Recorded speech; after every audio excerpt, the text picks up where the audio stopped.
Welcome to the Fit Strong Women Over 50 podcast, episode number 154.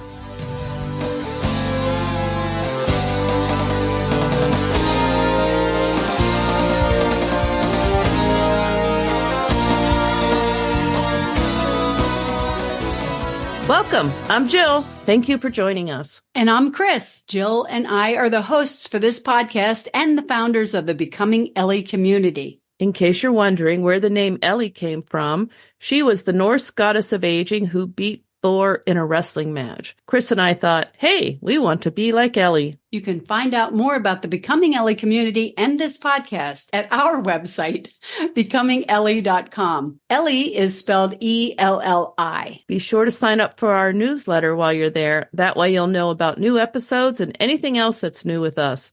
Today, we're talking with the author of a new book called Ageless Aging, a woman's guide to increasing health span, brain span, and lifespan. Maddy Dychtwald has lots of great information for us. Let's go to the podcast. Maddy Dychtwald is an internationally acclaimed author, public speaker, and thought leader on longevity, aging, the new retirement, and the ascent of women. She co-founded AgeWave, the world's leader in understanding and addressing the far-reaching impacts of our aging population. Maddy is the author of the just-released book, Ageless Aging, A Woman's Guide to Increasing Health Span, Brain Span, and Lifespan, published by the Mayo Clinic Press.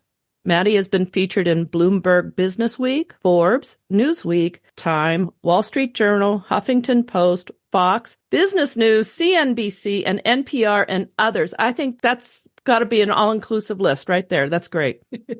Maddy is the author of two previous books, Influence, How Women's Soaring Economic Power Will Transform Our World for the Better, and Cycles, How We Will Live, Work, and Buy. She lives in San Francisco with her family. Welcome. Thank you for being here. Well, thank you, Chris and Jill. It's such an honor to be part of your show. Well, thank you. Yes, we're delighted that you're here with us. And congratulations. Your book is newly released, and it's titled of Ageless Aging, A Woman's Guide to Increasing Health Span, Brain Span, and Lifespan. Okay, so I think we know what lifespan is, but can you explain to us health span and brain span? Yeah, for sure. This is really important information in terms of what women need to think about in terms of their longevity, because in many ways, women have won the longevity lottery. I mean, we actually live on average 6 years longer than men, and that's pretty great news. But that longer lifespan, which is our longevity, has some dark sides to it, and that has to do with health span, brain span, even wealth span. So let me explain those terms. First of all, health span. Health span is the number of healthy years that we live. So there's some kind of bad news for women, and that is that on average, women spend the last 14 years of their life in cascading poor health. And by the way, just the good news, it doesn't have to be that way. But that's what health span is. Brain span is how long your brain capacity or your cognitive capacity can last. And I think we can all agree we want our brain span to match our health span and our lifespan. And when it comes to wealth span, I mean, we think of wealth as being about rich people. It's not. I mean, the word wealth actually derives from the Welsh word welle, and it means well-being. I think that's very telling. I think in order to live a long, healthy life with great brain span, you need to have your financial house in order. Wow, that's a lot to think about right there. I know, right? Yes. Oh my gosh. And so how is aging experienced differently between women and men? You mentioned 6 years, but... Yeah. So we are in the beginning stages of a real longevity revolution. I mean, just 100 years ago, average life expectancy was about 47, and it has skyrocketed. It's gone all the way up to, on average, 77. But as I already mentioned, women do better at this than men. We live about 6 years longer than men. And during COVID, that number actually increased slightly. So that's an interesting little side point. But there's besides there being a dark side to it, women are protected for an extra 10 years with estrogen. I mean, estrogen really is our superpower until we start going through menopause. And that's why there is so much attention right now on menopause. We know that when there's a decline in estrogen, it begins to impact our health, our cardiovascular health, our brain health, in fact, throughout the entire body. And from the research we've done at AgeWave and, in writing Ageless Aging, I spoke to more than 100 experts in science, in medicine, people who were at the cutting edge. And we talked a lot about this and what it really means for women, because there's this challenge that we face as women to better take our longer lifespans and figure out how we can match our health spans and our brain spans in particular to that longer lifespan. Because who wants to live years, 14 years, even less than that? Like if you don't want to live 1 year in declining health if you can help it. Now, we can't do everything to change that, but there are steps we can take. And that's the silver lining in all of this, that there are action steps we can all take to live better longer. That's the good news. I'm still thinking back to, you said the average 100 years ago it was? Yeah. 48. And here our podcast is called Fit Strong Women Over 50. And it just seems kind of weird to think about that on average people didn't live past 48. Well, they did. It just, there was a lot of childhood death and... That's exactly right. There was a lot of childhood death. Plenty of people lived past 48. Right. Yeah, there weren't a lot of older people. I mean, there were some, as Jill just pointed out, but the childhood death numbers were huge. That is very real. Well, and no antibiotic. You're hitting all the right marks. I don't even need to say anything. The RH factor, there were a lot of things that weren't in place. So this is how my brain works. I used to always say if I was going to go back in time, like, time travel, I was taking a giant bottle of penicillin with me. Well, oddly, refrigeration had a lot to do with it also. Yeah, that makes sense. Yeah. Food safety, yeah. Sanitation, finding out that, washing your hands, that could make a huge difference in longevity. Who knew these kinds of things? And I think the biggest learning in the end of the 20th century and something that's really taking hold right now is the idea that, we used to think that our genetics were our destiny. And that's what science told us, that, you don't need to really do anything differently because whatever your genetic makeup is, that's how long you're going to live. But what we've learned through our research over the last several decades is no, that is not true. In fact, up to 90% of our health and well-being, that's a big number, 90%. Up to 90% is within our control. Now, that's groundbreaking. Yeah, that's amazing. That's exciting. Yes. So we're kind of in charge. Now, that doesn't mean, if we get a brain tumor, it's our fault. No, that's not what I'm saying. What I'm saying is that our lifestyle and our environment have really impacted the way we live, what we call epigenetics. And that's not our genes, but the way our genes express themselves. That's within our control. How do we control that?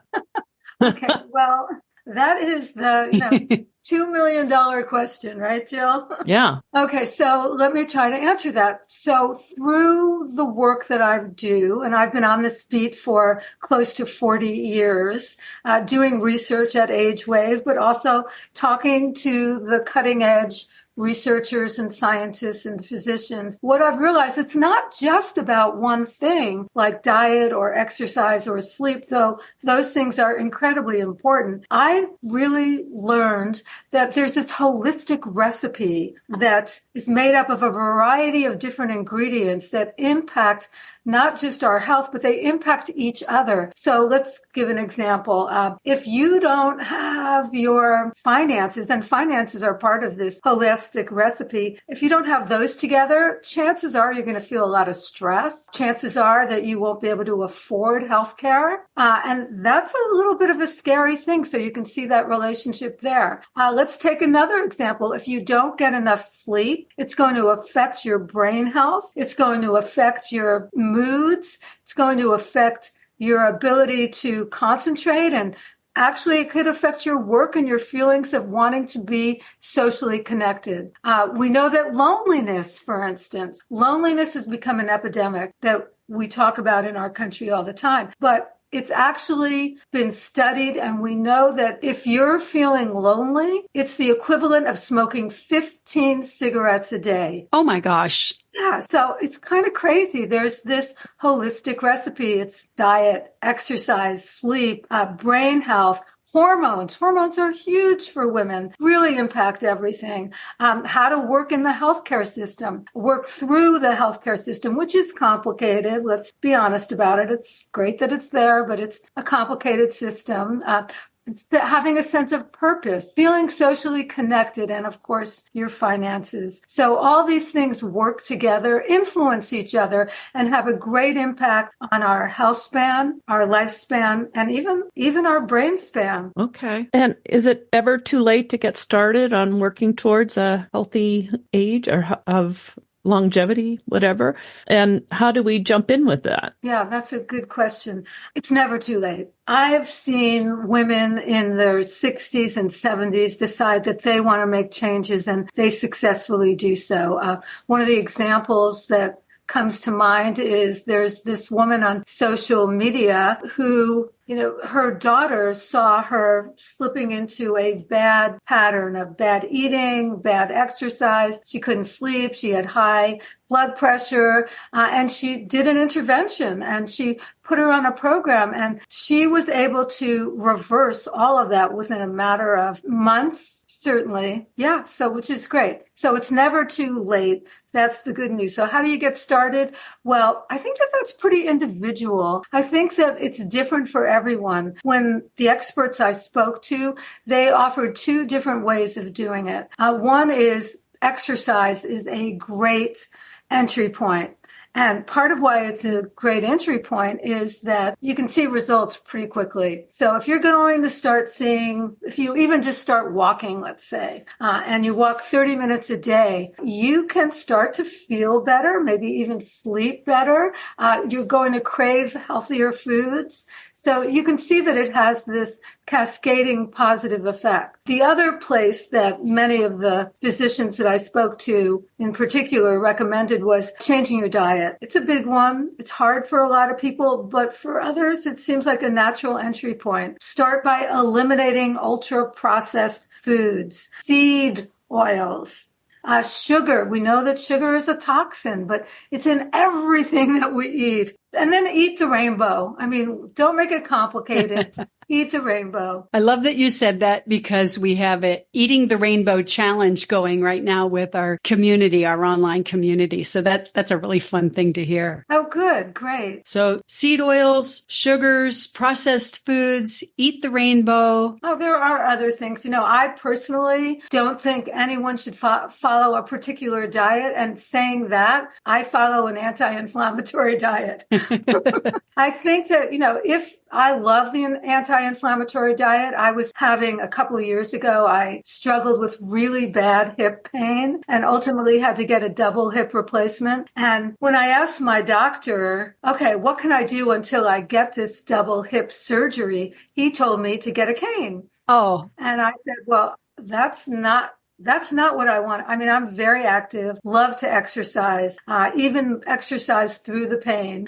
So instead, I did my own research, and I discovered that an anti-inflammatory diet might really help the pain. So I cut out sugar, dairy, gluten, and most alcohol. And what I found was within 6 weeks, all of my pain went away. Absolutely all of it. So I was a complete convert. I mean, I just find this diet to be miraculous. However, it's not for everyone. But it works for you. And that's the trick, I guess, is to try to find the things that work the best for you. That's right. Finding your secret sauce, so to speak, is really powerful. And I like to follow, in general, something that Michael Pollan says. He says, eat real food, not too much, mostly plant. Yep, that's a good one. Yeah, I mean, it's pretty straightforward. I think most of us could do it. One of my favorite Michael Pollan things is that if you're not hungry enough to eat an apple, you're not really hungry.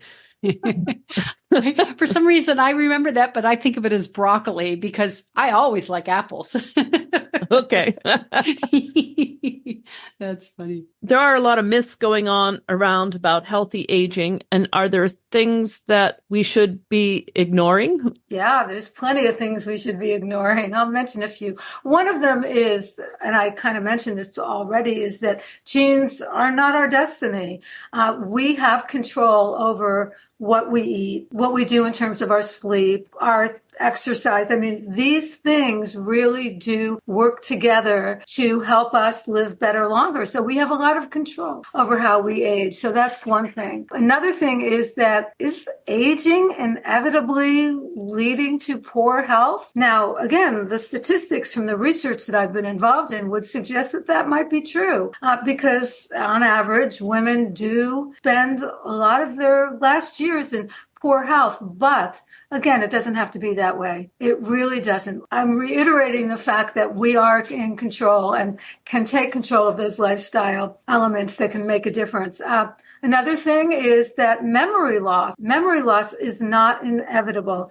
From the research that we've done at AgeWave, talking to older adults, we asked them, what is your number one health fear? They told us their number one health fear was cognitive decline, Alzheimer's disease. Right. And by the way, women are twice as likely to get Alzheimer's disease as men, but it's not inevitable. We used to think, scientists told us that it was out of our control, but that's just not the case anymore. We can do things to help improve our cognitive capabilities, and memory loss is not inevitable. Another one is that getting older means you're getting irrelevant. Now, a lot of people have that perspective, and from, again, the work we've done at AgeWave, the research we've been involved in, what we've learned from older adults is the number one thing that can make for a happy retirement, besides having good health, is having a sense of purpose. And what I really loved learning was that having a sense of purpose actually can make you feel more youthful. I thought that was incredible. So there's one other one, and there's, intermittent fasting. Everybody has heard about it. Many people are doing it. We hear about the biohackers who are at the cutting edge, who are not eating for 16 or 18 hours a day.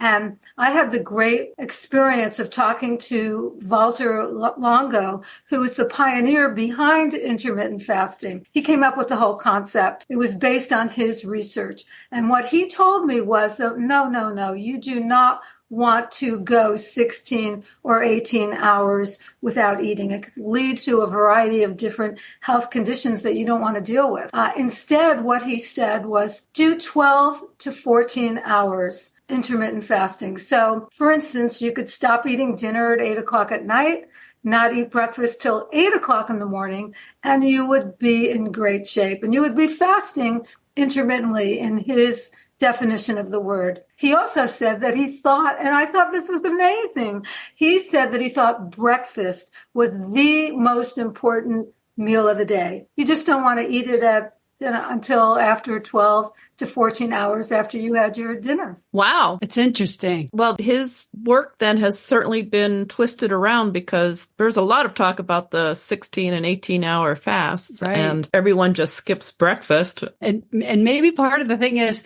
if this is good, then a little bit more is better. You know how you kind of feel that way, whether it's exercise or dieting or whatever, and maybe that's what happened to it. I don't know. There's a lot of, especially guys who are into like hacking their longevity. longevity, and, they're practicing it. And by the way, intermittent fasting works differently in a woman's body than in a man's. Oh, I would agree. Sure. Do you see, and we talked a little bit about the intermittent fasting, but where do you see people falter when they're working on their overall health and well-being? There are so many places that we all can go off the rails. And I think that when we do go off the rails, for instance, if you're on a particular eating program or exercise program and you don't do it every day and you get disappointed, you're disappointed in yourself. You feel like you're a loser, so to speak. My advice is that this happens to everyone. It's part of the process, and to recognize it as part of the process and know that you have to course correct is sort of a gift to each of us, that we know that it's okay to not make a perfect eating program or exercise program or sleep program. I think that understanding course correction is a big part of the program, and it's a place that people forget about. So staying consistent, but course correct when you get off, whether you're doing exercise or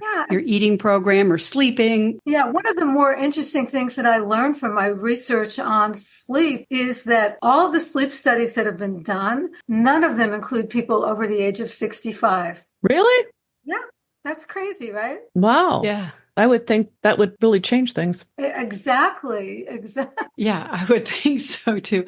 Well, so often tests are done just on men and just on young men, but I would have thought sleep would be, some of the sleep studies would be more broad. You would think. But yeah, you're hitting on something, Chris, that's really important. And that has to do with the pharmaceutical products that we take. And that is that it wasn't until 2016, which was not that long ago, that the FDA told pharmaceutical companies that they had to include at least some women in their trials, in their clinical trials. Oh my gosh. So less than a decade. So many of the drugs that we are taking have never even been tested on women. Because they were grandfathered in. That's right. That's exactly right. Wow. And women's hormones definitely are different than men's, and particularly, after the age of 50, And size. And size. Yes, size matters. Yeah. Yeah.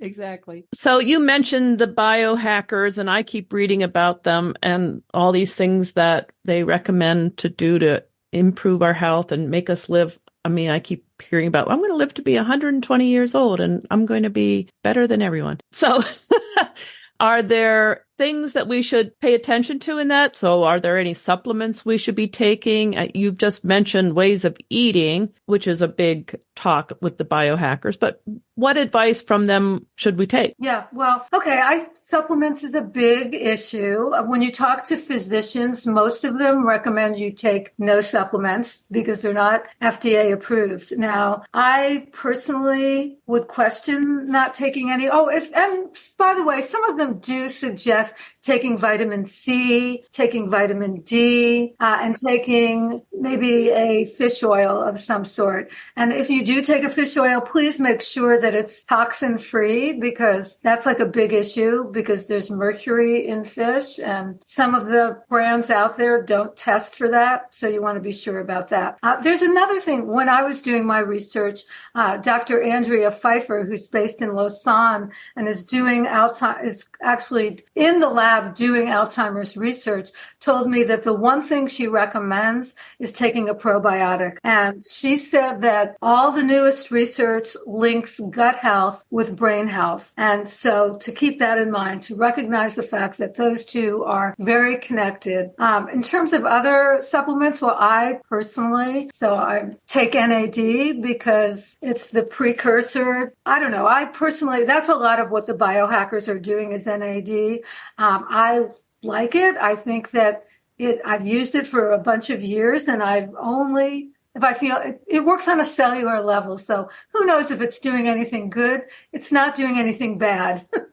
So that I can tell you. So that's my personal experience, and I like that. I have tried metformin, which is a diabetes drug that many of the biohackers suggest using. And okay, so here's a great story for that. It didn't work for me at all. I tried it. My doctor was very hesitant to give it to me because I'm not pre-diabetic, but said, okay, give it a try. We'll just test you on a regular basis. But within days, I was having gut issues from taking metformin. And part of the reason is that that particular drug, it's never been tested on women. Wow. So I would not suggest that to any woman. So yeah, there's certain things. Yeah, the exercise thing I think is very real, and you are already quite aware of that. But when you exercise makes a difference. Exercising in the morning has a more efficient effect, and if you exercise without eating first, it actually on a cellular level works more effectively. So those are a couple little things. Yeah, I think that's the idea that exercise when you're young is something that's nice to do, but as you get older, it's something that you have to do. And it's a necessity. And it's not just doing cardio, but there's really 6 different sides to fitness that need to be paid attention to. And the one that I'll just focus on for a second is the whole idea of strength training. Because once you hit age 50, sarcopenia, which is the loss of muscle mass, begins to set in on all of us. So the only way that you can fight that is to do strength training. So you said there are 6 sides of fitness that we should pay attention to. So cardio and strength would be 2. Right. What would the other 4 be? Balance. If you don't have your balance as you get older, I mean, we've seen and heard stories about people falling and breaking a hip or breaking something with their head. Sure.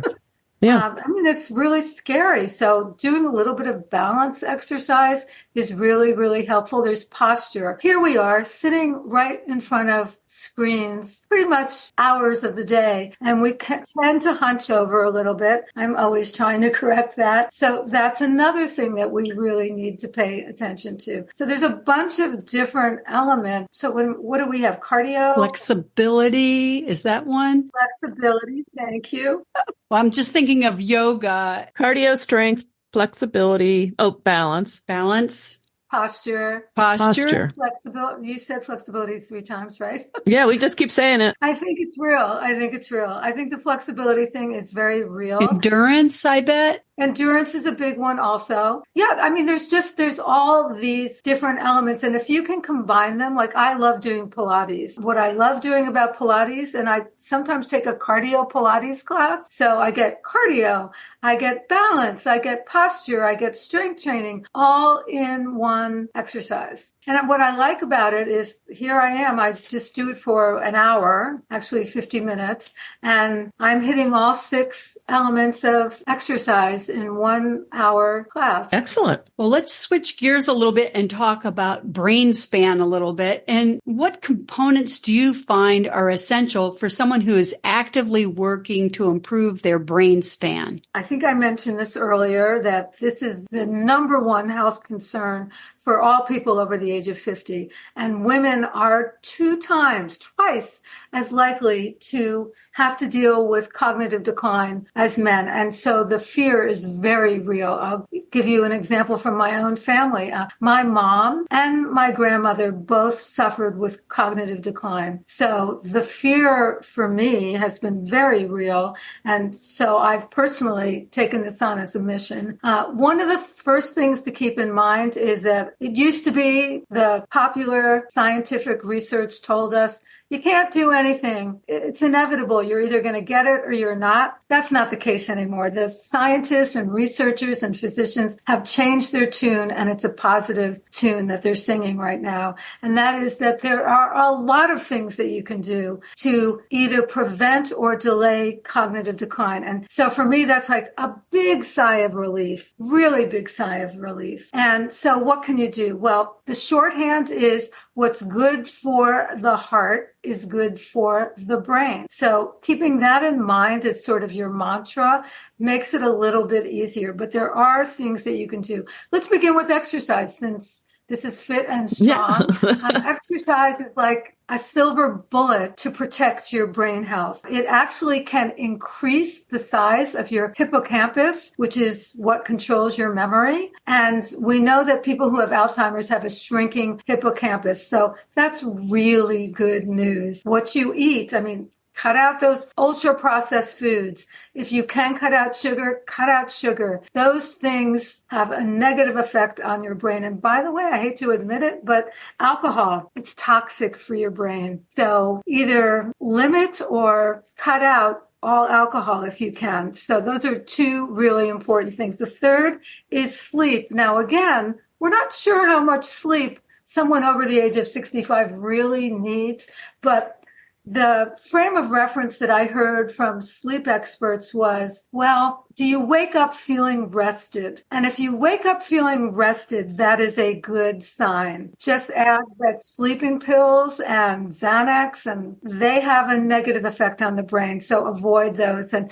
instead, there's really some wonderful supplements. One that I take is magnesium, which can really help you sleep. Vitamin D helps regulate sleep. Even the B vitamins help regulate sleep, which is great. Believe it or not, indoor air pollution can have an impact on your brain health. So make sure that you keep clean air in your home. Simple thing is really simple thing that is pretty obvious, I think, is protect your head. You don't want to be getting into head accidents. That's why the football players are all, unfortunately, so many of them that are older have had to deal with cognitive decline and Alzheimer's. So you really do want to protect your head. What else? A big one that's kind of misunderstood is about learning new things. You want to learn new things. Learn a new language. Learn to do something new on your computer. If you're going out to dinner and you have a check that you're splitting with someone, do the math in your head and figure out the tip in your head. Doing Wordle,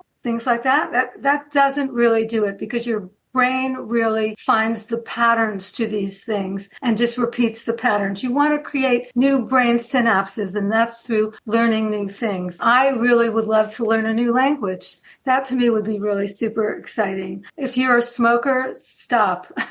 It also has not only is it bad for your lungs, it's bad for your brain. Managing weight is an obvious one. We all know that obesity really does contribute to poor heart health and also brain health. And there's two others that I like to talk about that people are just starting to talk about, and that is treating depression. Believe it or not, depression has been linked directly with later life cognitive decline. If you have depression, treat it. You will be doing your future self a huge favor. And then the last one that's been getting quite a bit of attention recently is our hearing. Hearing loss is a really common thing as you get older. I think we've all experienced some of that. But if you're really struggling with your hearing, do something about it. Go to an audiologist, get tested. And there's some really unique new hearing technology out there that could really make a difference. I know a lot of the old hearing aids created their own kind of problems, but the new ones are really pretty innovative and something that people should explore. Oh, that's good advice. I mean, there's other things, but that's a lot. That's a great list. I just want to make the observation then that Wordle was probably really good for your brain for the first week. Yes, excellent. Maybe even 2 weeks. Even 2 weeks. Or Yeah. Sudoku. That was the other one I was thinking of. That is the one that everybody says, oh, I'm doing Sudoku.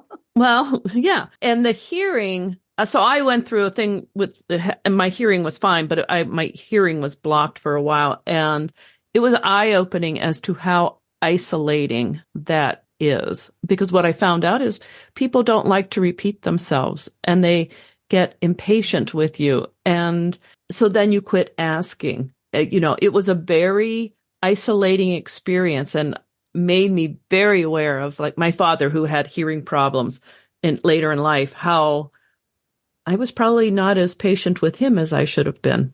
Yeah, it's really difficult. I know that my stepdad really struggled with hearing loss, and he would get hearing aids, but the volume was higher, but the frequency was not. And so it was so frustrating that he would just pull them out. And you're right. What happens is you get isolated.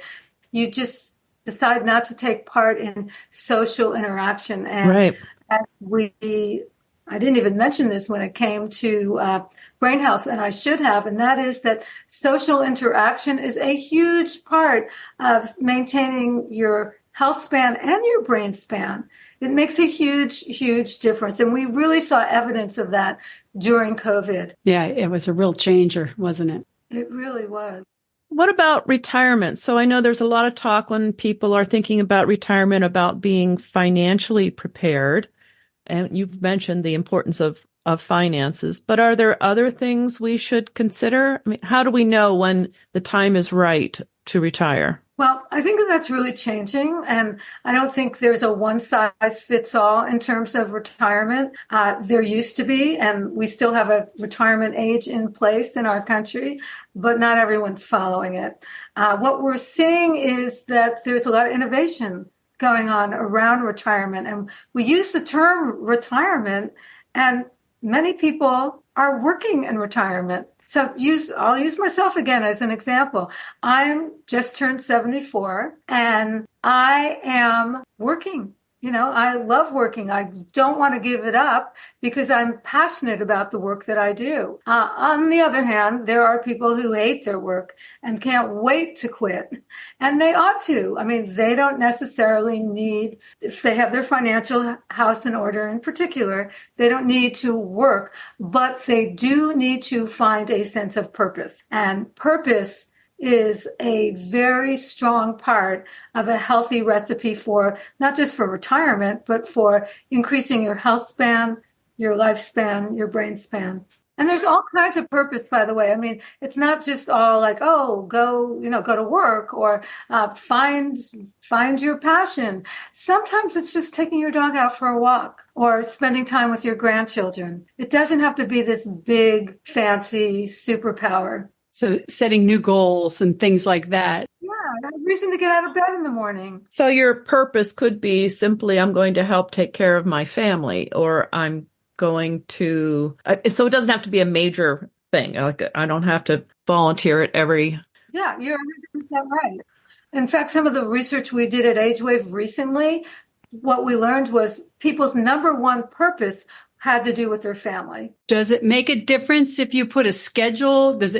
Would you recommend people have scheduled time, or, how should we be living when we're planning to retire? Should there be times and routines or much more open?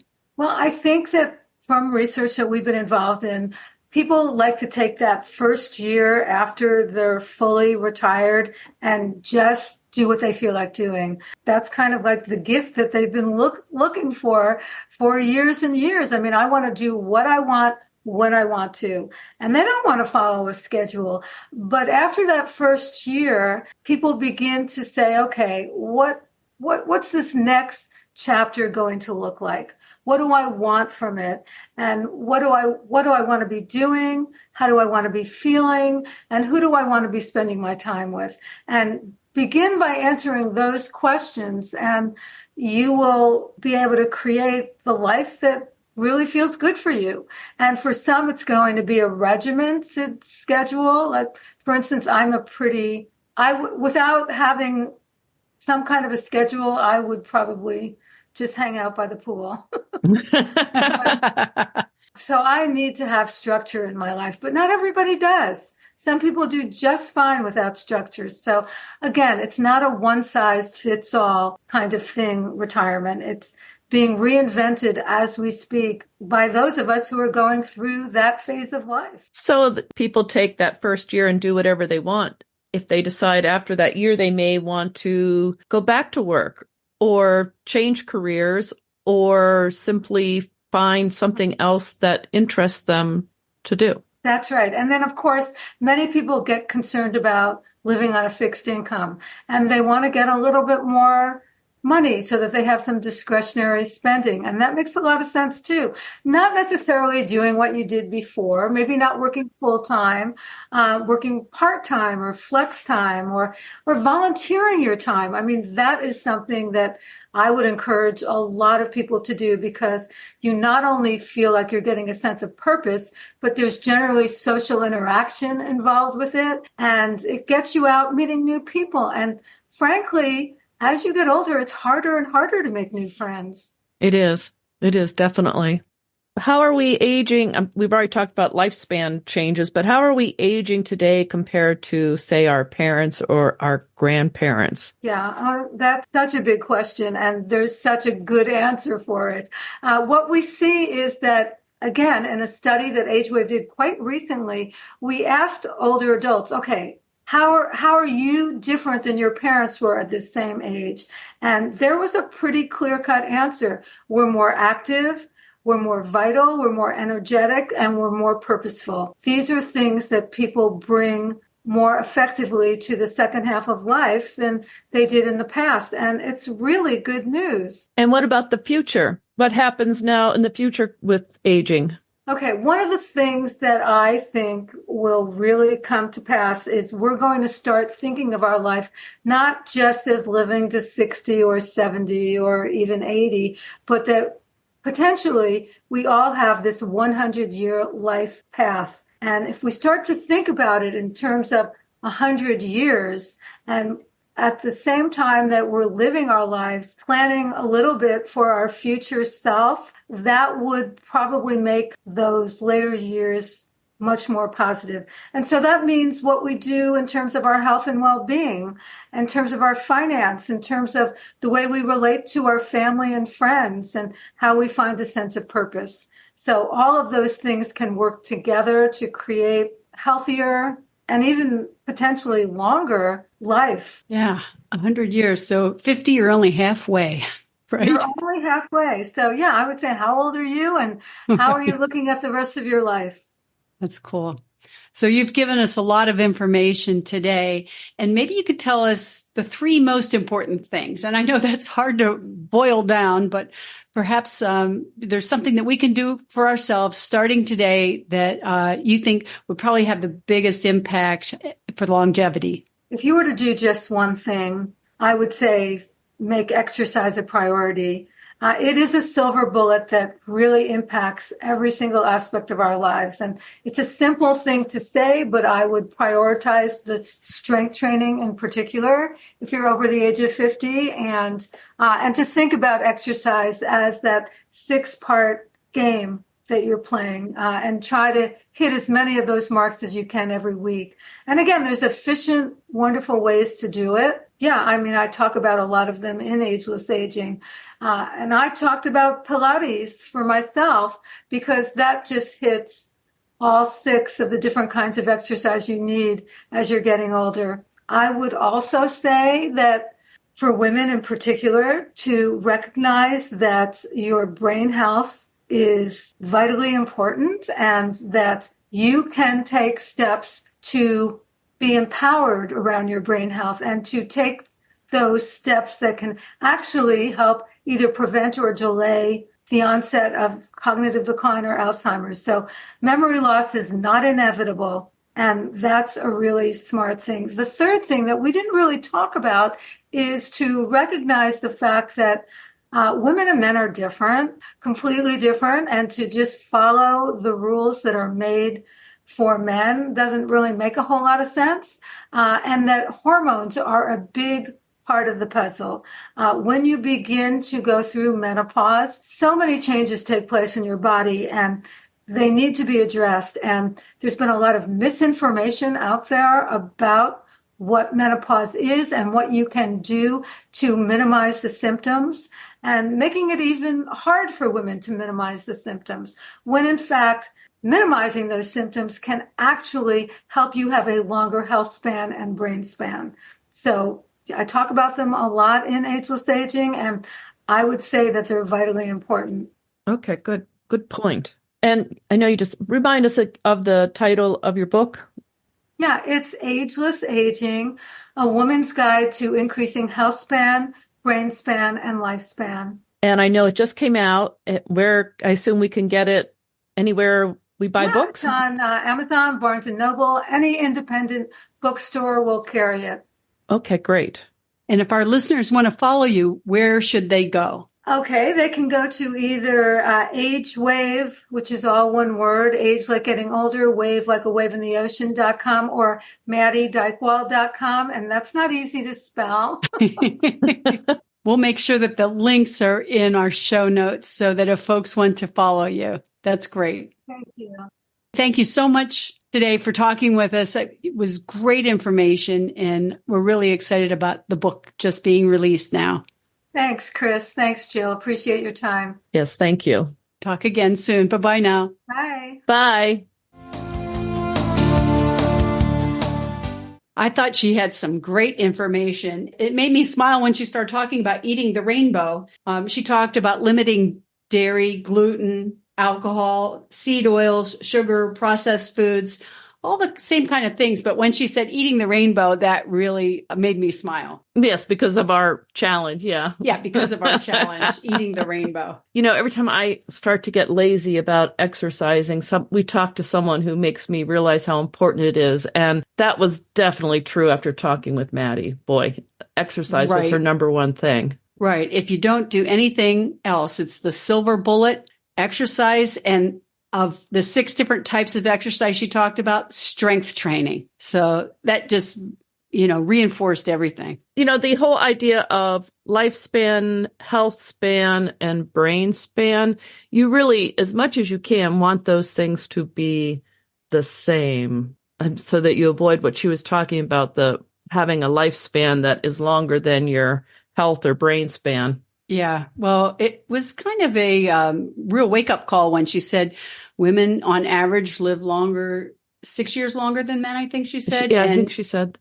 And then a 14-year decline for women. I mean, the more we can avoid that, the happier, healthier, more fun, active life we can have, right? Yeah, definitely. I feel like I should be making my children listen to these podcasts because everyone keeps talking about how important it is to start early. And well, we all have kind of the same starting point if we aren't doing it right now, and that's right now. That's right. That's right. You can't. I know I like to think back, why didn't I do this stuff when I was 40? You can't relive your life looking in the rearview mirror. You can only go forward from where you are now. And she said, exercise is great. Whatever your entry point, you'll see quick results. Even a 30-minute walk each day. You start craving more healthy foods. You get your mindset into that thing. But I know when I do exercise, cardio feels great because you get the dopamine effects and the endorphins start flowing. But that strength exercise, man, you can't minimize that. It's so important. Oh, definitely. I was standing when I was getting ready to dress this morning. I was actually looking at my arms in the mirror. It's like, I think maybe I'm going to see a little more muscle there. You do have fabulous arms, Jill, and you can tell you're doing your strength training. That's awesome. I thought you were going to say, when you was getting dressed, I was doing my balance exercises, 1 foot. I do that I do too. When I'm dressing, I do try to stand on one leg, and I try to do that when I'm brushing my teeth, when I'm heating something in the microwave. There's 5 minutes you have to do something before you stir or whatever. I find that's a perfect time for me to really work on balance. Yeah. Once in a great while, I'll decide to do some push-ups against the kitchen counter. Yeah. Yeah, that too. But I don't do that as often. I guess that's the strength training, isn't it? Yeah, it is. But the balance thing is funny. Right there with you. Let's just stand on one leg here for a little while. Yeah. Well, it helps if I don't fall, and you never know when you didn't fall, right? But if I don't fall, that's a big thing. And that was something that Maddy talked about, was the importance of avoiding falls, both for bone health and brain health. And, falls can be really, really, really catastrophic for people. Well, we'll keep working on all these things to stay fit and strong, right? Yeah. And do our rainbow. Hey, if you're listening, let us know what you thought about today's episode. Did anything really resonate with you? Let us know by leaving a message at becomingellie.com, or you can find us at Becoming Ellie on Facebook, Instagram, X, formerly known as Twitter, Pinterest, YouTube, and LinkedIn. We're always happy to hear from you. Also, if you like the podcast, please subscribe to it where you listen to us and maybe leave us a rating or a review. That would be great.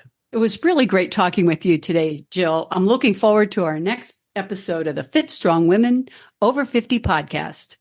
I am too. See you next time. Bye-bye. Bye.